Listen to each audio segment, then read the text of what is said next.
अस्सलाम वालेकुम। मैं बड़ा शुक्रगुजार हूँ जमात इस्लामी हिंद का, ने मुझे मौका दिया कि मैं अपनी कुछ राय रखूँ, कुछ गुफ्तगू करूँ आपसे कि आज आलम अरब में क्या हो रहा है। आलम अरब में हमेशा कुछ न कुछ होता रहा है।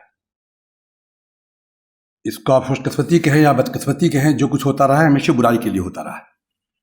हो सकता है कि मैं बातें बड़ी मायूसकुन करूँ, इसके लिए मुझे माफ़ कीजिएगा, क्योंकि जिस राह पे आलम अरब है, और आलम अरब मुहिम इसलिए है, अहमियत उसकी अलग इसलिए है कि उसको हमेशा ही आलमी सियासत का बड़ा अहम हिस्सा रहा है। कभी मजहब के लिए, कभी दौलत के लिए, और कभी डिप्लोमेसी के लिए, कभी स्ट्रेटजी के लिए, कभी पॉलिटिक्स के लिए, कभी कोल्ड वॉर पॉलिटिक्स के लिए। तो अगर आप देखें आलम अरब की तारीख, तो हमेशा इसका इंगेजमेंट जो है आइसोलेशन में नहीं हुआ। हमेशा इसने कभी न कभी दुनिया के हर बड़े पावर से, छोटे पावर से हमेशा इसने अपने आप को इंगेज रखा है। और वो इंगेजमेंट ज़्यादातर तकरीबन पिछले 60-70 साल में वो इम्पोजिशन की शक्ल में हुआ है। वो एक दूसरे पावर का एसर्शन रहा है, और इसको हमेशा हमेशा इसकी पॉलिटिक्स को ज़्यादातर डिक्टेट किया गया है। इसके लिए कौन जिम्मेदार है, क्या है, हम उसकी तह में नहीं जाएंगे। लेकिन तकरीबन पिछले 10-12 साल पहले, जिसे एक आम आदमी भी जानता है कि क्या हो रहा है अरब वर्ल्ड में, उस पर लाखों रुपये लिखे जा चुके, बहुत कुछ किया जा चुका, उसकी मैं तह में नहीं जाऊँगा। लेकिन मैं बताना चाहता हूँ कि बेसिकली जिसको हम कहते हैं अरब अपराइजिंग, अरब स्प्रिंग, क्या क्या जो भी नाम दे, सब कुछ हम तक जो चीज़ें पहुँची हैं वो वेस्टर्न मीडिया से पहुँची हैं। उसकी बदकिस्मती ये है कि अरबों के बारे में हमको हमेशा वेस्ट ने बताया, अरबों ने अपने बारे में कुछ नहीं बताया, और वही हमारी राय का हिस्सा है। उनकी तहरीक के बारे में, उनकी नज़रियात के बारे में उन्होंने डिफ़ाइन किया, उन्होंने जो कुछ कहा। 10-12 साल पहले एक बहुत ही अहम बदलाव आया अरब वर्ल्ड में, और वो बदलाव आया तो बड़ी उसके लोगों को बड़ी पूरी उम्मीद थी कि बहुत कुछ होगा, अरब वर्ल्ड वो नया नहीं रहेगा, अब बहुत कुछ देगा, हम भी जो हैं हम भी डेमोक्रेटिक हो जाएंगे, हमारे वहाँ भी ह्यूमन राइट होगा, मेरे वहाँ भी इलेक्शन होगा, हम भी एक वेस्ट की तरह, जो वेस्टर्न मॉडल है, जो दुनिया ने कबूल कर लिया है कि आखिरी दुनिया का आखिरी सच वही है, तो हम भी वहीं कहीं की तरह वहीं पहुँचेंगे। लेकिन हुआ ये कि जो कुछ हुआ, चीज़ें वहीं की वहीं पहुँच गईं, बल्कि उससे बदतरीन हाल में पहुँच गईं। इसके लिए कौन जिम्मेदार है, क्या है, वो तो हम बाद में आएंगे। लेकिन 4-5 चीज़ें, 4-5 इसके पैरामीटर हैं, हम उससे बात करेंगे कि अरब स्प्रिंग का बेसिकली जो 2-3 मेजर एक्टर थे। एक जो एक्टर था वो आर्मी थी। मैं बहुत ही रिडक्शनिस्ट अप्रोच अपनाऊंगा, मतलब बहुत ज़्यादा उस तफसील में नहीं जाऊंगा मैं। मतलब दूसरा जो एक्टर था वो रिजीम थी, और तीसरा जो एक्टर था वो थी इस्लामिक फोर्सेस। तीनों के बीच इस तरह की चीज़ें ऑपरेट कर रही थी। इस्लामिक फोर्सेस इसलिए थी कि दूसरी वहाँ फोर्सेस के लिए बहुत पहले उसके स्पेस को तकरीबन कम कर दिया गया था। चाहे वो इजिप्ट हो, चाहे लीबिया हो, चाहे सीरिया हो, चाहे ट्यूनीशिया हो, कहीं पे भी हो, तो पॉलिटिक्स के नाम पे जो आम आवाम के लिए जो एक ऑप्शन था वो था इस्लामिस्ट। मैं आपके सामने 4 मिसालें दूंगा, इससे पता चलेगा आपको कि इस आर्मी कहाँ पे है इस पूरे ऑपरेशन में, पूरे इवेंट में। सबसे पहली मिसाल इजिप्ट की है, जहाँ पे आर्मी ने एक टैक्टिकल रोल प्ले किया। रिजीम चली गई, स्टेट बच गया। मुबारक की रिजीम को उन्होंने डम किया, स्टेट महफूज रही। पहली मिसाल। दूसरी मिसाल सीरिया की है। जो मैं 4 मिसाल दे रहा हूं, उसमें हर जगह आर्मी बहुत ही इंस्ट्रूमेंटल है। सीरिया में आर्मी का रोल रहा, स्टेट चली गई, रिजीम बच गई। असद साहब हैं 12 साल से, अब उनका नए तरीके से वेलकम हो रहा है। जिन कंट्री ने उनसे कहा था कि आप तकरीबन 6 महीने में चले जाएंगे, आज वही कंट्री उनसे रिकनसाइल कर रही हैं, उनसे गुफ्तगू कर रही हैं। जिन कंट्री ने कहा था इनका तो पॉलिटिकल कैरियर, लोगों ने तो ऑलमोस्ट इनका मर्सिया लिख दिया था, आज वो कंट्री रश कर रही है उनके पास। दूसरी मिसाल। तीसरी मिसाल लीबिया, जहाँ आर्मी थी नहीं, वहाँ पे स्टेट भी गई, रिजीम भी गई। चौथी मिसाल ट्यूनीशिया की, जहाँ आर्मी बहुत इंस्ट्रूमेंटल थी, रिजीम भी थी, स्टेट भी थी, बहुत ही पीसफुल ट्रांसफॉर्मेशन, बहुत ही पीसफुल ट्रांसफर हुआ। तो 4 मॉडल हमारे पास। ये समझ में आ गया कि आर्मी का रोल क्या था। अब आइए पॉलिटिक्स पे कि लोगों ने रिएक्ट कैसे किया। रिएक्शन के लिए उनके पास था क्या, अवाम को क्या लगा कि इससे हम पे क्या मिलेगा। अवाम के पास ऑप्शन क्या थे। अवाम के पास ऑप्शन ये था कि पहले हम अपने आइडियाज़ को, अपनी हमारी जो राय है, जो हमारा एक्सप्रेशन जो है, हमारी जो एक इंडिविजुअल जो सिटीजनशिप है, उसको हम कैसे और किस उससे हम बताएं कि हमारा भी कोई पॉलिटिकल एग्जिस्टेंस है, जो तकरीबन पिछले 60-70 साल से उनको बता दिया गया था नहीं। उसकी एक सबसे अच्छी मिसाल ये है, मैं अक्सर कोट करता हूँ कि एक खातून वहाँ पे इजिप्ट में लाइन में लगी थी वो पोलिंग बूथ पे, तो उनसे पूछा गया कि आप वोट क्यों दे रही हैं, आप वोट देने आई हैं। तो उन्होंने कहा हम वोट इसलिए देने आए हैं कि हमें रिजल्ट जो है पता नहीं है इस बार।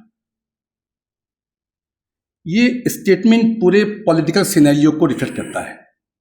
अरब वर्ल्ड की जो पॉलिटिकल डेमोक्रेसी है, वो उस लेडी का स्टेटमेंट बताता है कि वहाँ की डेमोक्रेसी, वहाँ का वोट, मैं वोट इसलिए देने आई हूँ कि मुझे इस बार का पॉलिटिकल आउटकम पता नहीं है। अब वहाँ पे कौन सी फोर्सेस होंगी, कौन सी फोर्सेस हिस्सा लेंगी, तो सबकी नज़र में एक ही चीज़ थी कि भाई ये जो है इस्लामिस्ट हैं, ये हमेशा पिछले तकरीबन कई दहाइयों से रिजीम से कन्फ्रंट कर रहे हैं, विजिबल हैं, किसी न किसी फॉर्म में, सारे प्रोसिक्यूशन के बावजूद, सब कुछ के बावजूद जो है यही मासेस के लिए यही चेहरा है। लेकिन एक सवाल ये है कि अगर जो उनको जो वोट था, वो वोट जमहूरियत का वोट था या इस्लामिस्ट का वोट था, ये सवाल आज तक बना हुआ है कि जो अवाम ने वोट दिया, क्या वो वाकई अवाम तैयार थी कि हम इस्लामिस्ट मॉडल को लाएंगे, या उनका एक इंथुजियाज्म था कि हमें कुछ वोट देना है, हमें कुछ ईमानदारी की सियासत चाहिए, हमें कुछ वो करेंगे कि हम एक वोट देने जा रहे हैं। एक वो जज्बा था, वो जज्बा किस लिए था, ये बहुत ही अनडिफाइंड चीज़ें होती हैं। मतलब उसके लिए भी बरसों लगते हैं कि स्टडी की जाए, सर्वे किया जाए कि आखिर वोट था क्या। वो अगर मान लें कि इस्लामिस्ट के लिए वोट था, तो उनका ग्राफ कॉन्स्टेंटली डिक्लाइन हो रहा था। मैं पर्टिकुलरली मेरी नज़र में जो मॉडल है वो इजिप्ट का मॉडल है। 4-5 इलेक्शन हुए, लेकिन ये देखिए बाद में जिसको हम कहते हैं कि मतलब वोट हुए, प्राइम मिनिस्टर हुआ, प्रेसिडेंट हुए, कॉन्स्टिट्यूटिव रेफरेंडम हुआ, बहुत सारी चीज़ें उसमें हुई। तो क्या इस्लामिस्ट ने जो ताकतें थी वो बहुत ज़्यादा ओवर कॉन्फिडेंट थी, बहुत ज़्यादा इंथुजियास्टिक थी, या क्या था कि अपने आप को मतलब वो संभाल नहीं सके या वो कॉम्प्रोमाइज़ नहीं कर सके। दो मॉडल है, एक मॉडल ट्यूनीशिया का, एक मॉडल इजिप्ट का है। ट्यूनीशिया के साथ में बड़ी अच्छी बात की, बार हम गए थे फील्ड ट्रिप में, तो उन्होंने कहा, वहाँ के बड़े प्रोमिनेंट किलर्जी थे, उन्होंने कहा कि देखिए success versus victory, we went for success, they went for victory.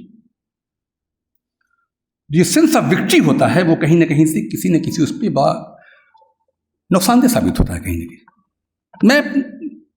मैं यहाँ पे किसी फोर्सेस को ब्लेम नहीं कर रहा, मैं चीज़ों को एनालाइज करने की कोशिश कर रहा हूँ कि हुआ क्या। तो आप अगर कामयाबी ले जाते हैं तो बहुत लॉन्ग टर्म सोचते हैं आप हैं कि ये कामयाबी है तो इसको कैसे, उसमें कामयाबी में बहुत कुछ आप कंप्रोमाइज़ भी करते हैं, बहुत चीज़ें वो करते हैं, अकेली सियासत नहीं करते आप। लेकिन जब सेंस ऑफ विक्ट्री आता है तो उसमें सारी चीज़ें, बहुत सारी चीज़ें कहीं ना कहीं आप गलतियाँ भी करते हैं, उसमें बहुत सारी ईगो चीज़ें आ जाती है, फिर आता है कि नहीं हम ही सब कुछ हैं, उसमें बहुत सारी चीज़ें आप पढ़ नहीं पाते हैं। जैसे इजिप्ट के मामले में यह आया कि वहाँ की जो डीप स्टेट थी उसको शायद ये लोग पढ़ नहीं पाए। मेरा डीप स्टेट ताल्लुक वहाँ की पुलिस फोर्स है, वहाँ की ब्यूरोक्रेसी है, वहाँ के बिजनेसमैन हैं जो तकरीबन 60-70 साल से स्टेट में इस तरह से पेनिट्रेटेड थे और स्टेट को ऐसे डिक्टेट कर रहे थे, शायद उनको लगा नहीं कि वो उसको समझ नहीं पाए इसका मिजाज क्या है, इनका इंट्रेंचमेंट किस तरह से है। और बाद में जो बैकलैश हुआ, जो चीज़ें हुई, उसमें दुनिया ने क्या किया, अमेरिका ने क्या किया और वहाँ के रीजनल पावर ने क्या किया, वो सब कहानी सबको मालूम है, उसमें कुछ मैं डीप में नहीं जा रहा हूँ। लेकिन सारी चीज़ों होने के बाद हम पहुँचे कहाँ, अरब मुल्क पहुँचा कहाँ। पहली चीज़ जो हुई अरब वर्ल्ड में, सारी की सारी जो शनाख्त थी, जिसको हम कहते हैं प्राइमोडियल आइडेंटिटी, वो उभर कर सामने आ गई। सामने यूं आई कि जैसे जैसे सेंट्रल अथॉरिटी कमजोर हुई, ये आइडेंटिटी ने सर अपना उठाना शुरू किया। उसकी वजह ये थी कि डिक्टेटर्स ने बहुत ही स्मार्ट तरीके से उन सारी की सारी आइडेंटिटी को दबा रखा था। 60-70 साल से हम नहीं सुन रहे थे कि कौन शिया है, कौन सुन्नी है, कौन लीबिया में कौन नॉर्दर्न लीबिया है, कौन सदर्न लीबिया है, कौन सी ट्राइब है, का हम कुछ नहीं पता था। तो डिक्टेटर्स का सक्सेसफुल कहिए या अनसक्सेसफुल कहिए, उन्होंने बहुत ही स्मार्टली तरीके से जो चीज़ें, जो प्रॉब्लम ख़त्म होती है निगोशिएट जब करते हैं तब, जब चीज़ें ये जो आइडेंटिटी क्राइसिस होती है हमको निगोशिएट करना पड़ता है, एक बहुत ही लंबा प्रोसेस होता है, हमको रिजॉल्व करना होता है। हम उसको मतलब सोचते हैं कि कैसे करें, कि जो डिफरेंसेस हैं हम उनको या तो पावर में कितना शेयर दें, उनको इकोनॉमी में कितना शेयर दें, उनको कैसे अकोमोडेट करें, उनको किस तरह से एक मेन स्ट्रीम पॉलिटिक्स का हिस्सा लाएं, उन चीज़ों को निगोशिएट ना करके, निगोशिएट नहीं किया कि हमारे उनके पास सीधे उनको पावर ट्रांसफर किया गया। तो वहाँ पे डेमोक्रेटिक कोई फेस नहीं था लंबा, जैसे हिंदुस्तान के केस में। अभी 30-40 साल 50 साल बहुत सारी चीज़ों निगोशिएट करते हैं। Democracy is all about negotiation, कि डिफरेंट ब्लॉक से आप बातचीत करते हैं, तुम्हारा क्या है, तुम्हारा क्या है, कहीं मेजॉरिटी, कहीं माइनॉरिटी, कहीं डिफरेंट तरीके से। पहली चीज़ ये उन ताकतों ने सर उठाया। आज हम इराक में, हम नहीं आते, इराक नहीं आते, इराक क्या है हम ये जानते हैं, शिया कौन है, सुन्नी कौन है, कुर्द कौन है। Iraq as a nation is completely gone. Syria में हम ये नहीं जानते कि सीरिया में पूरी की पूरी जो पोर्ट्रेयल हमारे दिमाग में, हमारे नजर में है, वो है शिया सुन्नी। हम नहीं जानते कि Syria as a united nation exist करता है कि नहीं करता है। यही हाल लीबिया का है, हम नहीं जानते कि लीबिया एज ए नेशन कभी एग्जिस्ट किया कि नहीं किया। इसलिए कि सारी की सारी ताकतें जो आइडेंटिटी थी वो अपने आप ऐसे उठा रही हैं, वो इतना एसर्ट कर रही हैं, जिसको सेंट्रल एशिया में दबा रखा था 6-7 दहाइयों से, वो ताकतें फिर उभर कर अपने आप से क्लैश किए। तो आज का जो दौर है वो आइडेंटिटी, पूरी पॉलिटिक्स जो रिवर्ट की, वो आइडेंटिटी के उसमें पैरामीटर, उसके मतलब उसी पैरामीटर में ऑपरेट कर रही हैं। पहली जो हुआ, जो 10 साल से हम देख रहे हैं। दूसरी खास बात यह है कि वो स्टेट बहुत ही वल्नरेबल स्टेट है, जिसको कहते हैं फेल्ड स्टेट कहिए आप, फ्री फॉर ऑल। इराक में चल रही बम्बार्डिंग, सीरिया में चल रही बम्बार्डिंग, लीबिया में चल रही बम्बार्डिंग। जो एक नेशन का जो कॉन्सेप्ट होता है, नेशन स्टेट का कॉन्सेप्ट, वो तकरीबन कोलैप्स है। और ये सारी की सारी चीज़ अरब अपराइजिंग के बाद में हो रही है, इसलिए कि उनके पास पहले कुछ था नहीं। पहले वहाँ पे उन्होंने एक पॉलिटिकल मॉडल जो होता है वो बिल्कुल तकरीबन एब्सेंट था। वो लीडरशिप बहुत ही स्ट्रांग थी, वो बैकअप था उनको, पैसे का बैकअप, फोर्स का बैकअप, आइडियोलॉजी का ही बैकअप था। वो बैकअप उनको नजरियाती बैकअप भी था, इस वजह से वो सर्वाइव कर रहे थे। वो हमेशा बताते रहे, वो वेस्ट को बताते रहे कि अगर हम हटे तो इस्लामिस्ट आ जाएंगे। हुआ वही। तो रिजिम ने बता रखा था कि अगर आप डेमोक्रेसी की बात करेंगे, जहां हम हटे ये आ जाएंगे। आए तो वेस्ट को लगा रही तो बात सही कह रहे थे। तो अब आए तो इनको हटाया कैसे जाए, अब हटाया जाए तो हटाना तो होगा। तो आज की स्टेट जो है, हमारे पास कोई बाउंड्री नहीं है, कोई सॉवरेंटी नहीं है, फ्री फॉर ऑल है, जो चाहे सो करे। टर्की में बमबार्डिंग चल रही है, इराक में, सीरिया में चल रही है, कुछ यमन में चल रहा है। तो हमें ये नहीं पता कि नेशन कहां है। तीसरी चीज ये हो रही है वहां पे आज तक है कि जो जेन्युइन वाइसेस हैं, ऐसा नहीं कि सिर्फ जो लोग 18 मिलियन लोग अगर तहरीर स्क्वायर पे वहां थे तो सारे इस्लामिस्ट थे। उसमें बहुत सारी वाइसेस थी, डेमोक्रेटिक थी, सोशलिस्ट थी, बहुत ही न्यूट्रल थी, अपॉलिटिकल थी।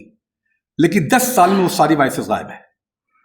हमें नहीं पता कि सोशलिस्ट क्या कह रहा है, हमें नहीं पता कि डेमोक्रेट क्या कह रहा है, हमें ये नहीं पता। हमें सिर्फ ये पता है कि रिजीम के साथ अगर नहीं है तो आप एक्सट्रीमिस्ट हैं, either you are with us और विथ देम।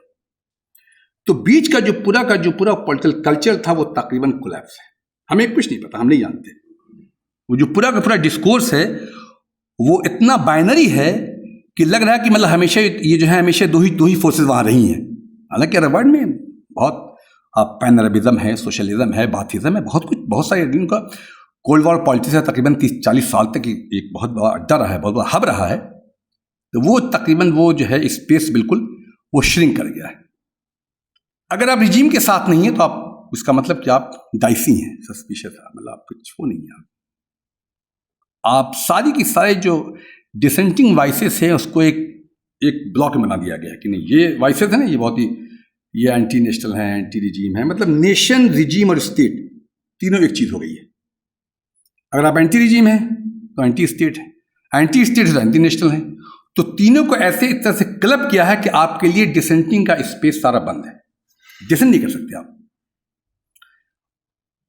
ये सारी चीजें कब हो रही हैं? ये उसके बाद हुई जब एक बहुत बड़ा एक प्रोटेस्ट हुआ जिसको इस तारीख में दुनिया ने देखा। उसके बाद ये सारी चीजें हो रही हैं। मेरे पास कोई स्पेस नहीं है पॉलिटिकल वाइसेस के लिए। आज आप इजिप्ट में कहीं भी आप सुन लीजिए, पूरे जितने भी जो कंट्री जल रही हैं जो हैं, आपको कुछ नहीं पता चल रहा है कि कौन सा लीडरशिप है, कौन सी चीज़ें कहाँ से आ रही हैं, कुछ नहीं पता। सोल्यूशन और क्राइसिस दोनों आउटसोर्स है। ना आपका कंट्रोल क्राइसिस पे है, ना आपका कंट्रोल सोल्यूशन पे है। जो इंटरनल क्राइसिस है वो आपकी हो सकता है, आपकी हो भी ना, वो कहीं और से इम्पोज की जा रही है। हम सुन रहे हैं प्रॉक्सीज हैं, मिलिशिया हैं, कहाँ कहाँ से लोग आ रहे हैं, यूरोप से लोग आ रहे हैं, अफगानिस्तान से जा रहे हैं, टर्की से लोग जा रहे हैं, सऊदी से लोग आ रहे हैं, इजिप्ट से आ रहे हैं, लीबिया से इजिप्ट में जा रहे हैं।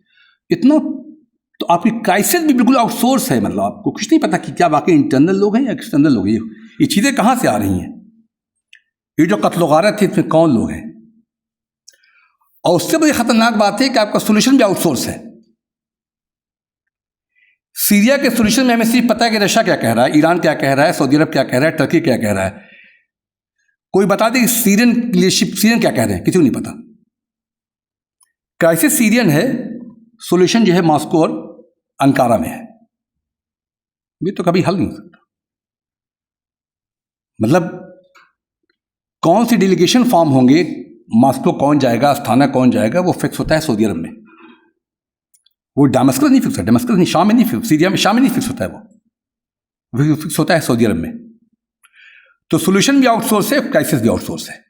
ये कोई इंटरनल जो प्रॉब्लम है वो अगर इंटरनल नहीं होगी, उसका रेजोल्यूशन अगर इंटरनल नहीं होगा तब तो हो चुका, तब तो ये सब ठीक है। लीबिया के लोग क्या चाहते हैं हमें आपको नहीं पता। सीरिया के लोग क्या चाहते हैं, वाकई उनके अंदर कोई लीडरशिप है, उनके पास भी कोई ऐसा फिगर है जो मतलब चाहता है कि नहीं भाई बहुत हो चुका, 10 साल हो गए, 10 लाख तो चले गए। उसकी बात तो ईरान डील कर रहा है, टर्की कर रहा है, रशिया कर रहा है, सऊदी अरब कर रहा है। मतलब उसमें जो हेडलाइन होती है वो हम अपनी सीरियन नहीं होता है, वो अमेरिकन रशियन होते हैं, वो बात इन्वॉय उनके होते हैं। दूसरी बात यह है कि आज ऑल वर्सेस ऑल है, सिविल वार है। मतलब कौन किस पार्टी का है, क्या शिफ्टिंग हो रही है, कैसे कहां चल रहा है, ये हमें आपको बिल्कुल नहीं पता है। ऑल वर्सेस ऑल, कौन किससे लड़ रहा है कोई आइडेंटिफाई नहीं कर सकता कि कौन किस ग्रुप का है, कौन चीजें कहां है।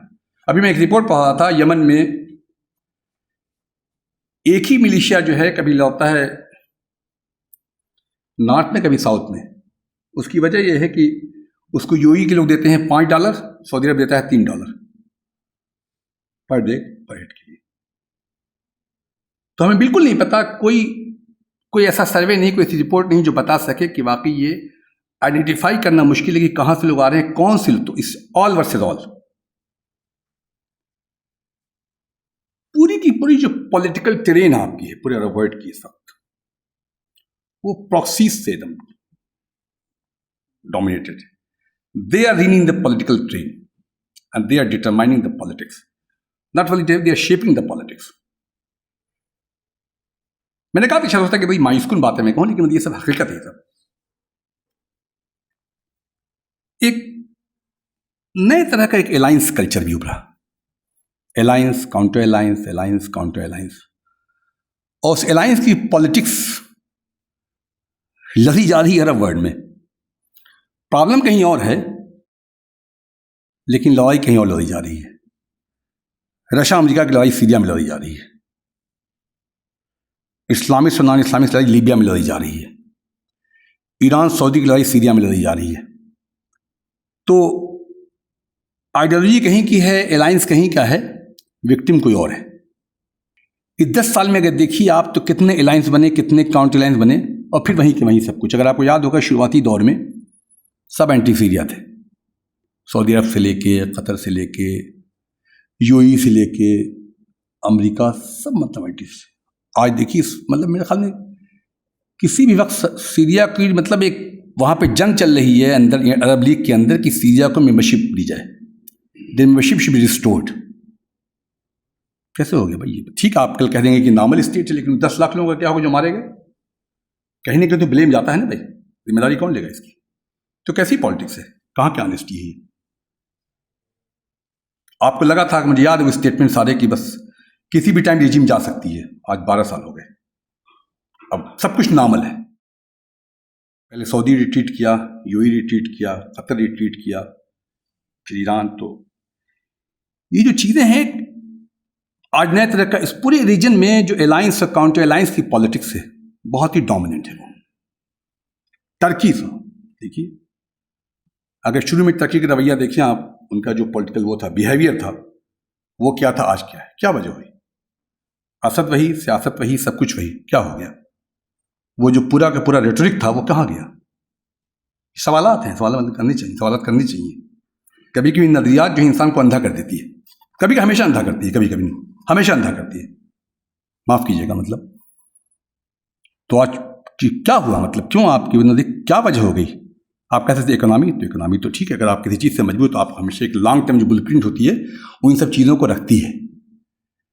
आज सऊदीया से तल्लुकात उनके अच्छे, यूएई से तल्लुकात अच्छे, इजिप्ट में उनकी मुलाकात सुनिए, वर्ल्ड कप के दौरान सीसी साहब से मुलाकात हुई, इसको वो कह रहे थे कि जो कू नहीं कहता वो मतलब डिक्टेटर है ये। आज क्या हो गया 10 साल में?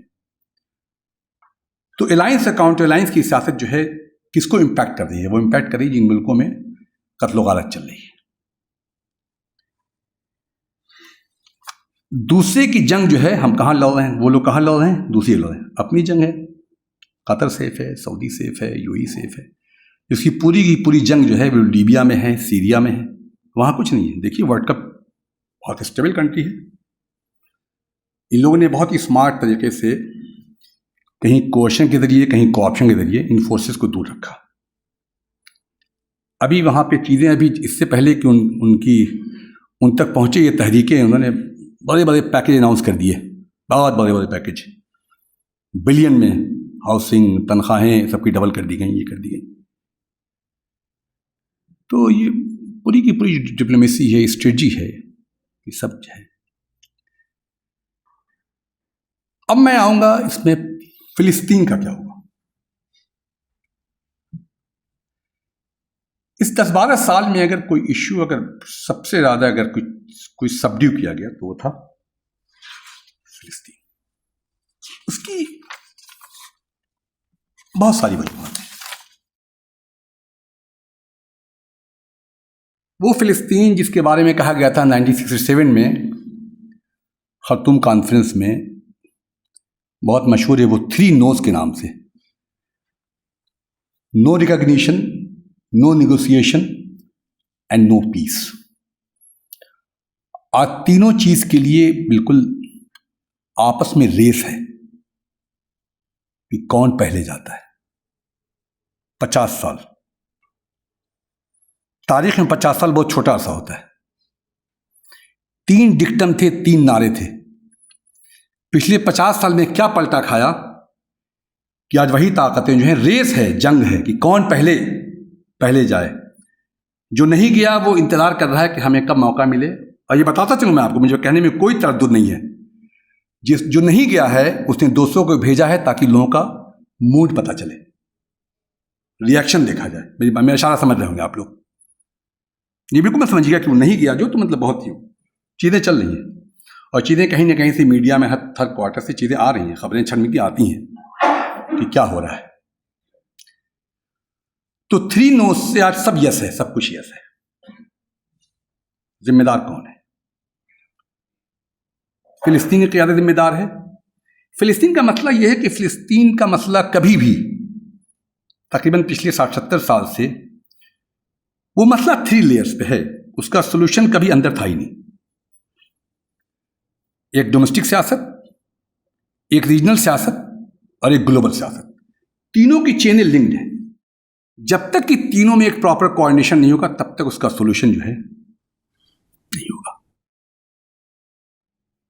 10 साल में सबकी प्रायोरिटीज बदली, ग्लोबल ऑर्डर बदला, हर मुल्क की अपनी सोच बदली, जो स्ट्रेटेजिक और डिप्लोमेटिक प्रायोरिटीज होती है वो बदली। उससे हुआ ये कि फिलिस्तीन जो एक फोकस था वर्ल्ड का, वो गलत सा सही था, उसमें किस हद तक वो कितने ऑनेस्ट थे, कितने ईमानदार थे, वो बात की बात है। और मैं ये 3 इसलिए कह रहा हूँ, 3 चीज़ें लिंक हैं कि जब तक इन चीज़ों में, अगर फिलिस्तीन के अंदरूनी हालत देखें आप तो पिछले तकरीबन 15 साल से वहाँ क्या हो रहा है हमें आपको पता है। वो डिवीज़न है, वो हर साल हम सुनते हैं कि इजिप्ट, वो एक डेलीगेशन कैरो गया है, वहाँ पे साहब वो कुछ हो गया है, फतह और हमास मिल गए हैं। अभी अल्जीरिया गया तो साहब पता चला कि सब अपने लिए इस्तेमाल करते हैं। मतलब अल्जीरिया के साथ समिट हुई तो कहीं ना कहीं एक इशू, मतलब एक कभी ईरान का इशू होता है, कभी टर्की का इशू होता है, फिलिस्तीन के लिए अपना इशू कभी रहा नहीं। हमेशा इसको एक रेटोरिक के तरीके से, सेंटिमेंट के तरीके से इसको, लेकिन जो उन पर आता है तो इसको भी छोड़ दिया, कहा भाई पहले अपनी रिजीम बचानी है। और जिस तरह से इसको सबड्यूट किया गया, जिस तरह से इसको साइडलाइन किया गया, वो बहुत नेचुरल आउटकम था उसका। मतलब राइट भाई, जब आपके दरवाजे पे क्राइसिस है तो आप दूसरे को देखेंगे। लेकिन अरबों ने क्या किया, किस तरह से उन्होंने, क्या वजह थी कि 10 साल में इस तरह से चीज, हालांकि स्टेलमेट तो बहुत दिन से है। एक सीरियस निगोसिएशन जो ओस्लो का हुआ 93 में, उसके बाद मेरे ख्याल में कोई बहुत बड़ा सीरियस निगोसिएशन हुआ नहीं, और मेरे ख्याल 2006 के बाद तो बिल्कुल ही नहीं हुआ। तो ये सब एक बहुत ही, ये सब स्नैपशॉट होते हैं कि ये वहां गया डेलीगेशन, यहां गया, वहां डेलीगेशन गया। अरबों ने जिस तरह से डिसोन किया फिलिस्तीन को पिछले 10-12 साल, उसकी क्या वजूहात थी? पहली बात तो यह है कि ये दौर जो है इंटरनेशनल पॉलिटिक्स में, आइडियलिज्म का दौर बिल्कुल ख़त्म हो चुका है। तकरीबन एक नए तरह का एक अप्रोच है, एक प्रैग्मेटिज्म आया है लोगों के अंदर। हर कंट्री जो है अपना एक प्रैग्मेटिक अप्रोच, तो उसमें जो एक आइडियलिज्म था वो तकरीबन उसको जगह नहीं है। भाई ये हर जगह है, ग्लोबल हालात की चेंज का अपना दुनिया है। दूसरी चीज़ ये है कि लगता है कि उनको कि enough is enough for Israel, for Palestine, बहुत हो चुका। 60-70 साल हमने कैरी किया, हमको कहाँ ये ले गई है। जब उनकी अपनी लीडरशिप खुद ही सीरियस नहीं तो हम कब तक इसको ढोते रहेंगे। आज इजराइल के ताल्लुकात 160 कंट्री से हैं, डिप्लोमेटिक। अगर पिछले 10 साल में देखिए उनका जो डिप्लोमेटिक आउटरीच है, जो उनका बहुत आगे, और उसके ऐसा नहीं कह रहा कांस्टेंट है, अरब का उतनी ड्रास्टिक डिक्लाइन है। एक हो गया प्रैग्मेटिज्म, दूसरा हो गया sense of loss. They have lost the battle. उनको चीजें समझ में आ गई कि बैटल ये कहीं जा नहीं रही चीजें। उनकी अंदरूनी सियासत, बदलते हुए हालात, आज के दौर में इजराइल जो है मेरे ख्याल में 70 साल में political, military, strategically, diplomatically the strongest. एक वक्त था जब कहा जाता था कि अरब वर्ल्ड के लिए इस्लाम, ऑयल एंड इजराइल, ये तीनों के आसपास पॉलिटिक्स घूमती है। अब वो दो नहीं रहा। इस्लाम क्या हुआ हमें आपको पता है। मुझे लगता है कि इजराइल को अब जरूरत भी नहीं है किसी बड़े पावर की, अमेरिका की। उसको शुरू में कहा गया था कि उनका आउटपोस्ट है, बहुत सारी चीजें हैं। अब वो बहुत स्ट्रांग है, सफिशिएंट है। जिस तरह से रीजनल ऑर्डर चेंज हुआ है, changing regional order, world order change हुआ है, उसने भी फलस्तीन को, इशू को बहुत हद तक पुश बैक कर दिया है, बैक बनने पे चले गए। तुम्हें बताइए बेटा कितने जी। तो और एक इकोनॉमिक से बहुत इंपॉर्टेंट हो गया। इकोनॉमी जो है ना, फॉरेन पॉलिसी में आपको लगता है कि ये जो अब्राहम अकॉर्ड हुआ है, इसमें बहुत सारी चीजें, इसमें इकोनॉमी का बड़ा अहम दखल है, बहुत अहम दखल है। अब ऑयल की, लोग कहते हैं कि ऑयल जा रहा है, ऑयल की पॉलिटिक्स नहीं है, लेकिन अभी भी ऑयल का एग्जिस्टेंस है। लेकिन इजराइल और इस्लाम को लेकर तो उस खित्ते में कोई मतलब कि एक वेव है, एक सब चीजें। मतलब तो जो 3 जो वेरिएबल थे ऑयल, इजराइल, इस्लाम के, वो तकरीबन ऑलमोस्ट वैनिश हो चुके हैं। अरबों के अंदर एक अजीब सेंस ऑफ, कहिए कि एक डिसएंचेंटमेंट एक है। मतलब आप पिछले 4-5 साल, मुझे नहीं पता, क्योंकि स्टेटमेंट आपने बता, अगर कोई मतलब बहुत सीरियस स्टेटमेंट या कोई मतलब एक बहुत ही फॉर्मल एक चीज़ें आती हैं कि हाँ भाई ये हुआ, नहीं 2 it's a solution, 1 it's a solution, उस पर कुछ उसकी चीज़ें आगे बहुत ही नहीं है। एक डिवाइडेड लीडरशिप भी है पैलेस्टाइन की पिछले 14-15 साल से। आप देखिए वो ब्लेम गेम मतलब एक तरह का है, और उसके ब्लेम गेम में वो इंटरनल ज़्यादा कंसर्न है। मतलब उनको ये पता नहीं कि मतलब बाहर लॉबिंग करें, ये बताएं दुनिया को क्या चीज़ें हो रही हैं, क्या चीज़ें हो रही हैं। कुछ चीज़ें आप ये कह सकते हैं कि चीज़ें बढ़ी हैं, मतलब इंटरनेशनल कोर्ट ऑफ जस्टिस में बात चल रही है, यूएन में बात चल रही है, लेकिन जिससे आपका confrontation, they don't believe in all this things. उनका ये आर्गूमेंट है कि जब तक मेरे बायलैटरल रिलेशन दूसरी कंट्री से अच्छे हैं, तब तक इन तंजीमों का मतलब ही नहीं है। हम ये कह सकते हैं कि भाई इसको हम पॉइंट स्कोर कर सकते हैं, लेकिन जिससे आपकी वो है वो कहते हैं कि इस तंजीम का कोई मतलब ही नहीं है। हमारे भाई जब तक यूरोपियन कंट्रीज से एक कंट्री से रिलेशन हमारे अच्छे तब उससे हमारे बायोलॉजी अच्छे, तो हमसे तो कोई मतलब नहीं। आप कहते रहिए, आप रेजोल्यूशन पास करते रहिए। आप जो एक अरबों में गल्फ कंट्री ने खास करके जो इकोनॉमिक डाइवर्सिफिकेशन का जो अपनी इकोनॉमिक डाइवर्सिफाई कर रहे, उसने भी इजराइल से उनको करीब किया है। और सबसे बड़ी क़ुर्बत जो है वो सिक्योरिटी कंसर्न है। आप जानते हैं कि साइबर सिक्योरिटी में जो इजराइल का वर्ल्ड में जो कंट्रीब्यूशन है 22% है। उन्होंने तकरीबन अपनी लेजिटिमेसी को आउटसोर्स कर दिया है। तो इस तरह के जो चीज़ें हैं, ट्रम्प डॉक्ट्रिन हमें आप सबको पता है, उसका बेसिक जो डिक्टम था वो क्या था। ईरान के थ्रेट ने एक अलग तरह की पॉलिटिक्स हुई है। ईरान का जो एक एंटी ईरान जो पूरा वो रेटरिक है, उसने भी फ़िलिस्तीन के मसले को बिल्कुल ही मतलब, चाहे वो गल्फ कंट्रीज हो, चाहे उसने एक नई तरह की क़ुर्बत पैदा कर दी। वो अलग बात है कि उसमें क्या है, किस हद तक ये थ्रेट जो है कहाँ तक सही कहाँ तक गलत, ये इस पर मैं नहीं जाऊँगा, लेकिन मतलब उसने बिल्कुल जो एक नया तरह का अलाइंस जो है जो क्रिएट किया है, वो जिसको कहा गया था सुन्नी अलाइंस में अमेरिका, एंटी ईरान जो है, इसमें सऊदी वगैरह सब है। तो इन सारी की सारी चीज़ों में जो नए तरह की पॉलिटिक्स इमर्ज हो रही है, और जो इमर्ज हो रही है that is going to stay for long time to come, उसमें इस इश्यूज के लिए कितनी जगह है कितनी नहीं है, ये हमारे आपके लिए बताना बड़ा मुश्किल है। कुछ चीज़ें बहुत ऑब्वियस है, बहुत ऑब्वियस है। अभी जो अल्जीरिया में रिसेंटली समिट हुई है, उसकी रेजोल्यूशन देखें अगर आप, तो आपको पता चलेगा कि फ़िलिस्तीन को लेकर कितना सीरियस थे वो लोग। उस रेजोल्यूशन पढ़ लें, उसका साफ साफ पता चलेगा कि किस हद तक उनके इमेजिनेशन का, उनके पावर पॉलिटिक्स का, उनके स्ट्रेटेजिक मैन्यूवरिंग का, उसके डिप्लोमेटिक पॉस्चरिंग का किस हद तक फ़िलिस्तीन हिस्सा है या नहीं। तो आप जर्नी देखिए तो हर जितने भी इनके स्टेप हैं, जो ट्रम्प डॉक्ट्रिन से लेके फिर उस पर जिस तरह की शराइत हैं, जो चीज़ें जिस तरह का इम्पोजिशन है, और फिर बाद में जो है अब्राहम कार्ड, फिर यूएई, फिर बहरीन, और फिर सूडान, और मोरक्को, और आने वाले दिनों में लगातार ये सुनने में आ रहा है कि बहुत सारी कंट्रीज जो हैं ये ज्वाइन कर सकती हैं। ज्वाइन नहीं करेंगे तो कम से कम खामोश रहेंगे। तो मुझे तो कहीं तक कोई स्पेस ऐसा नहीं दिख रहा है कि फ़िलिस्तीन के मसले पे जो है कुछ चीज़ें मतलब, और जैसे जैसे एग्रीमेंट हो रहे हैं, इजराइल के ये सबसे बड़ा मसला है, सबसे बड़ा जो उनको तकरीबन 48 से लेकर आज तक उनके लिए मसला है रिकग्निशन का। They want to be recognised as normal state. अब वो उस बात में है। अव्वल दिन से उनके लिए सबसे बड़ी वो थी, जो उनकी डिमांड थी, जो उनका बेसिक कंसर्न था, हमको रिकग्निशन मिले। और वो ये जो वेव रिकग्निशन की एक के बाद एक, ये उनकी बहुत बड़ी विक्ट्री, सबसे बहुत बड़ी विक्ट्री है।